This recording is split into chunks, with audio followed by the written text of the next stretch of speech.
In the pyramids and monuments of the ancient Maya, workers search for clues to the emergence of a vanished civilization. These are the ruins of the ancient city of Copan, Honduras. Dozens of stone monuments called stelae proclaim the power of mighty beings. Until experts could read these carved hieroglyphs, most scholars thought these larger-than-life figures represented Maya gods. But we now know they are portraits of Copan's rulers, with names like Boots Chan.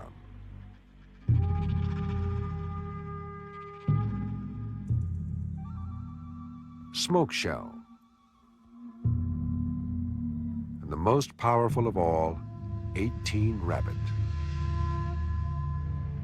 The Maya called them Chahul Ahau, or Divine Lord. The title was inherited. We call them kings, since they passed their power to brothers or sons.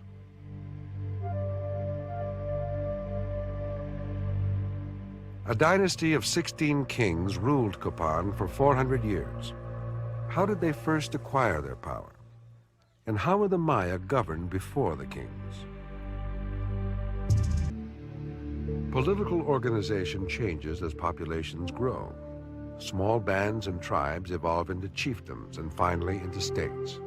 Some states, like ancient Rome, become huge empires. Oh, here it is. Yeah. Yeah, it's a little bigger than I thought it would be. It sure is. It's sitting fine.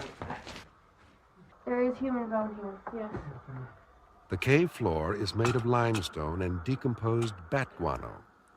That's the reason for the masks. The dry soil has preserved the bones for 3,000 years or more. Good place to put a pit. Yeah. Put a pit right. Back in her laboratory, Story separated the bones by type. It was quickly obvious that we had some of the same bones that were very different in size. And in fact, a bone like this one, the head of the femur, which goes into your hip, is a very good diagnostic bone by size to distinguish sex in most human populations. Therefore, it was quite obvious that both males and females were present in the deposit. We were also able to find quite distinct differences in size that indicate children versus adults. So, for instance, here's a collarbone. That's a child's, and here's what the adult size would be. Then we could look at the vertebra, for instance, and we could find vertebra with nice smooth edges like this. Then look at this other vertebra here. See the bone spur coming out? That's arthritis and happens as a result of age. By looking at all this, it's quite obvious that children, adults, males and females, young adults and old adults are all present in the deposit. According to Story, everyone in the cave was treated the same, so the burial practice is called egalitarian. But to say that the whole society was egalitarian, that no one held a formal or inherited position, would require more evidence. Based on their model, however, Story and her colleagues conclude that the leaders of the earliest tribes probably had no real power over their peers. To rely on an abstract model for conclusions can be frustrating. A leader of the excavations in Copan since 1980 is archaeologist William Sanders. An objective of archaeological research is to try to reconstruct the whole culture from top to bottom, from the economy and technology up to the religion. The problem is that what we find in the field as data is primarily information on technology, on the material culture.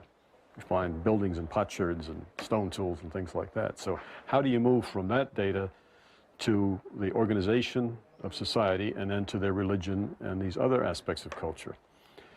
And there's only one way to do that, and that is to go to living populations, living cultures that are being studied by ethnographers, by our colleagues in cultural anthropology, and use them as analogies.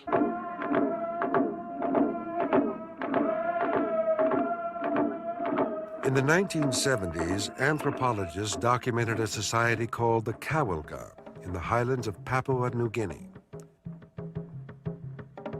The Kawilga society numbers about 1,000. They could be either a tribe or a chiefdom, because the population limits defining social types are not fixed.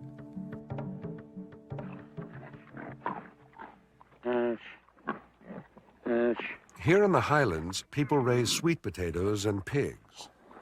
Like the first residents of Kapan, no one here has acquired great individual wealth.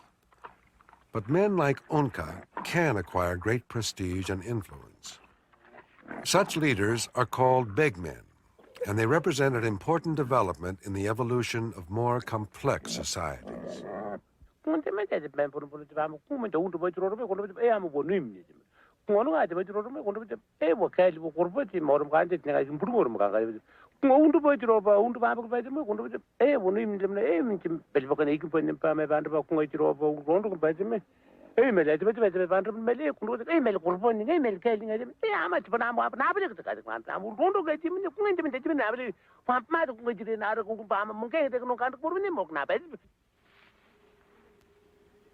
Onka dresses in his ceremonial costume to lead an economic and social ritual called a moka.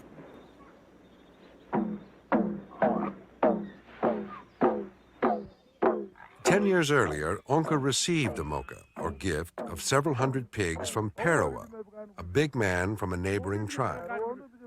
The gift bestowed great prestige on Parawa, the giver. Now Onka wants to show that he has even more prestige, so he plans to present Parawa's tribe with an even bigger moka. Onka organizes small mokas to call in those pigs that his supporters owe to him. He will then give them to Parawa in a final big moka. As the women celebrate the smaller gift, Onka sets the date for the larger ritual.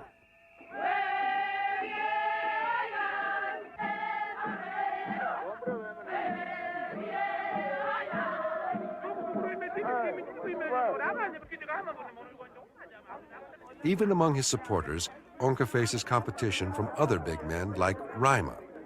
Raima has said that he, not Onka, would set the date for the next moka. He has few of Onka's political skills, but still threatens to upset the timing of the moka.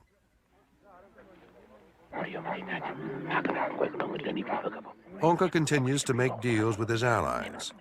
Like more egalitarian tribes, big man societies have political systems that rely on the personal persuasiveness and charisma of their leaders. To maintain his prestige, Onka continues to lead small mokas in preparation for the final big one. But as the day approaches, Onka's adversary, Raima, jeopardizes the major ceremony. A big man from another tribe has died. Raima spreads rumors that Onka killed the man through his sorcery.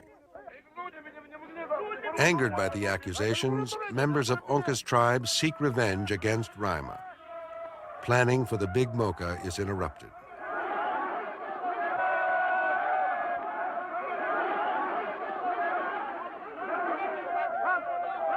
Onka sits down in the road to stop them. He tries to reason with them, but his persuasive abilities are insufficient.